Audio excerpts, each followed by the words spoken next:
Jason Samosa has lent his support to Ray Fisher as... Sorry. What?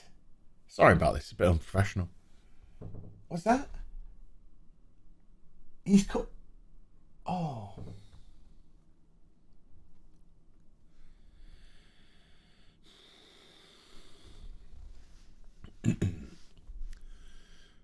Jason Momoa. It's not Samosa.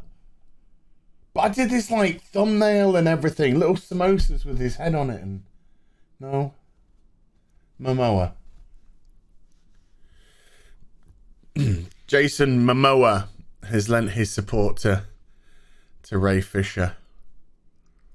Videos on the other side. Hi everyone, it's Az here from HeelvsBabyface. Jason Momoa, Aquaman for the DC Extended Universe, has lent his support, kind of, sort of, to Ray Fisher, who, as you may know, is having a little bit of a ding-dong with Warner Brother Movies at the moment. A ding-dong which I still can't see what on earth he hopes to gain from this. But, well, again, we'll get into it. So, Jason Momoa, I think his career is pretty much safe as houses. Okay? I don't think he's going to have too many issues landing roles for various films, TV shows, whatever he wants to do. I think this guy's got pretty much the pick. He's got a great look. He's got a great personality. He's a decent actor. And seems to be a very affable person. Ladies love him. Guys think he's awesome. So he's the perfect star at the moment. Now, he took to Instagram or some social media anyway, and put out a post saying, hashtag I stand with Ray Fisher. Showing a picture of Ray Fisher wearing an I Love Zack Snyder t-shirt on. Snyder, not Schneider, but I like saying that. Schneider. So anyway, couple of things here. First of all, it's social media. It's just a post. It's very passé. Ooh. Secondly, I believe both Jason Samosa and Ray Fisher are doing some reshoots for Zack Snyder's upcoming 4-parter Justice League, which will be coming out on HBO next year, 2021, if the world's still here. And so they are fans, from what I can gather anyway, of Zack Snyder as a whole. They liked working under him when he was in charge of the Justice League movie. And, of course, going back to work with him again, it's going to make for a decent working environment. Since Zack had to, unfortunately, leave the project due to a family tragedy, Ray Fisher, in recent weeks, has spoken up about that time. And he was speaking up about how he thinks he was poorly treated by Joss Whedon and by Jeff Johns. He said that some of their behavior was gross without going into any details. And he also said that Jeff Johns essentially threatened his career. Now, I've done a video on this before where I went into the detail of if Ray had got taken into the office by Jeff Johns and read the Riot Act for some reason. I know that Ray Fisher, from what we can gather, wanted to do script amendments, script changes. And when you're dealing with movies which cost hundreds of millions of dollars to make, ultimately the decision on the script is going to go down to the writers and the directors of the movies, not the actors, unless it's written in to your contract. And I very much doubt that Ray Fisher, being a relative unknown stage actor, from what I can gather, would have any creative control over his character. Now, whether or not that pissed him off, we don't know. Whether or not that caused him to be a little bit sulky, have a little bit of a tantrum, We've seen plenty of tantrum. When I say tantrum, not necessarily, you know, but, you know, being off with the producers, being off with the directors. And I'm not trying to paint them as angels. I'm just saying there is always three sides to the truth. There is one person's side, there's the other person's side, and then there's the truth. So there's always three sides to the truth here. So maybe he was proving to be a little bit difficult to work with, and maybe Jeff Johns took him into the office and gave him the right act, saying, look, Sunshine, this project can go on pretty fine without you. The DCEU can go on pretty fine without you. Buck up, or we will replace you with another actor in future roles going forward. If he did, if that is what Jeff Johns said, who are we to argue that that was not the thing to say to Ray Fisher? All that we know at the moment is Ray Fisher is making a lot of noise, and I don't see what he can gain from this. Again, I'll go into that momentarily. So as regards to the post by Jason Momoa, Ray Fisher replies, let's go, Borg Life, accountability is greater than entertainment. Shut up. Do you know something, Ray, right? Regardless of all of this isn't doing you any favors to the audience, do you know? Because we don't give a shit.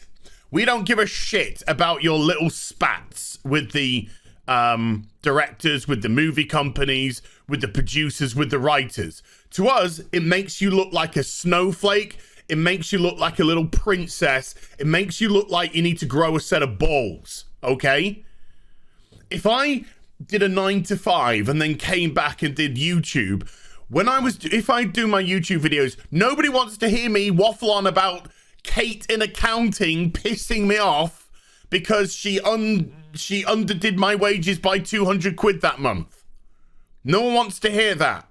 No one wants to hear that David in marketing used my cup to make some coffee in. We don't care. Shut up and just entertain us. We're coming to the cinemas. We're buying the Blu-rays. We're spending money to be entertained. Your accountability, we don't care about. Have your own personal little crusades out of the public eye. You're not gaining a lot of sympathy here. And for every person you think you're recruiting to be sympathetic, you're probably getting about 4 or 5 or 6 detractors in the other direction, just looking at you and going, look at this prissy Hollywood guy having a cry. Oh, woe is him. Now, when you start off making movies, and this was established by Gal Gadot in Wonder Woman, because there's a big hoo-ha about it. Your first movie, you don't get paid a lot of money. I think Gal Gadot got paid around about $300 and something thousand for Wonder Woman. And then I think she got kickbacks depending on how successful the film was. But as like an established wage, that was her wage. And there was a big hoo-ha about, oh my God, women are being abused in Hollywood. And it was like, no. When you first come onto a project, you get paid low for the first one in case it flops. And then going forward, there's the renegotiation where your fee is vastly increased. So if Ray Fisher is having any issues with his current wage, let's just say, maybe he's a bit pissed off that he got like the basic, because this would have been his first role, and he's had to do this, that, and the other, and now he's coming back to do more reshoots, which I imagine he will still get remunerated, whatever, for whatever that word is that I'm struggling to find. He will be paid for to do these. If he's having a bit of a complaint about that, this is the worst time to do it, because it's only in repeat showings of your character where you start to earn the proper money, the big money. And I'm not saying this is a money issue, but what I'm saying is you're not doing yourself any favors here by coming out and having a cry. So, Ray said that he wanted an independent investigation. Oh, Jesus Christ. And we saw that he had some back and forth with John Boyega on Twitter as well. Now, John Boyega seems to have a case. Ray Fisher doesn't. John Boyega purposely, by the looks of it, had his character diminished by Disney, who pandered to China in an effort to try and push Star Wars to China, because for some reason, China just don't dig Star Wars. But it's a huge market, and so they wanted to try and pander to it. So what happens in The Last Jedi? Well, John Boyega's character gets reduced to a comical nonsense, and he's led by the hand around the whole film by, guess what? A Chinese girl. And we know the issues that China have with black people. So was it a coincidence? Who knows? We saw that he was physically diminished on the posters when it came to China. That is a direct showing of minimizing that character to that audience. John Boyega clearly had the right to speak up about this. His character, his future, the role that he was meant to play as Finn could have been drastically changed because of their desire, Disney's desire to push into China. And Disney are in massive trouble at the moment with Mulan and their thanking of the Chinese government, particularly the government which is rounding up and detaining a bunch of Muslims and other people, where they filmed Mulan. Disney thanking them. Oopsie doopsies, why don't you thank the Nazi Party, Disney? Because that's pretty much what you just did. So John Boyega looks like he's got some case. It looks like he's got some legitimate grievance to call upon. Ray Fisher just comes across as a crybaby. Unless Joss Whedon and Jeff Johns had him cornered in a room and were screaming the N-bomb at him over and over and over again, then I really don't see what on earth he's got here. Oh, they were nasty to me, boo-hoo-hoo.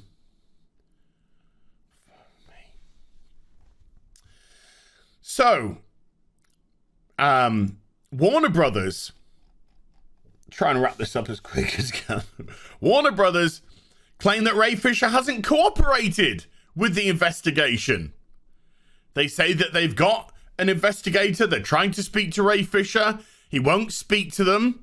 He spoke to them very briefly, but then ended the call saying that he needed to consult with his group of people, which again just doesn't do this guy any favors. If you ask me, feel free to, have a different opinion. But to me, this is it just all looks so bad for the guy. And why did Ray say he disputes their claim? Well, he says, no. I need to know who's paying them, where the money's going into this investigation.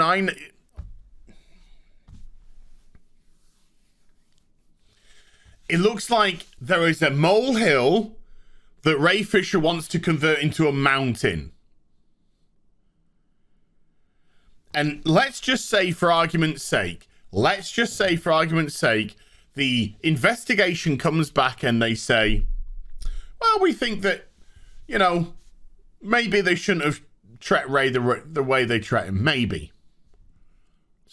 What's that going to do? Is that going to potentially, I think in the short term, might get a couple of roles. Might do. But long term, Ray Fisher is a problem. That's what's going to follow him around. Ray Fisher is a problem to deal with as an actor. And you have to also remember, folks, that all this virtue signaling that's going on with Hollywood at the moment, all this Oscars are going to, you need to have a diversity and inclusion quota for your movie in the future from 2024 onwards to be able to be nominated for an Oscar. What the fuck? That's a whole nother video in itself. They don't really care. It's all for show. They'll just look at Ray Fisher and say, this guy is a problem. He's a problem. Let's not touch him. There are plenty of other actors that we can go to. So maybe short term grabs a couple of roles. Long term, even medium term, just don't see how this benefits him whatsoever. If the outcome is that Jeff Johns and Joss Whedon just screamed N-bombs at him all day, every day, that might be slightly different. But I don't think that's the case. It doesn't appear to be the case. It just appears that Ray Fisher can't handle a few home truths. And maybe I'm giving too much benefit to Jeff Johns, because we know that Joss Whedon's got a reputation of being an asshole. We know that he's got a reputation of having tantrums on set. You know, he's a prissy bitch.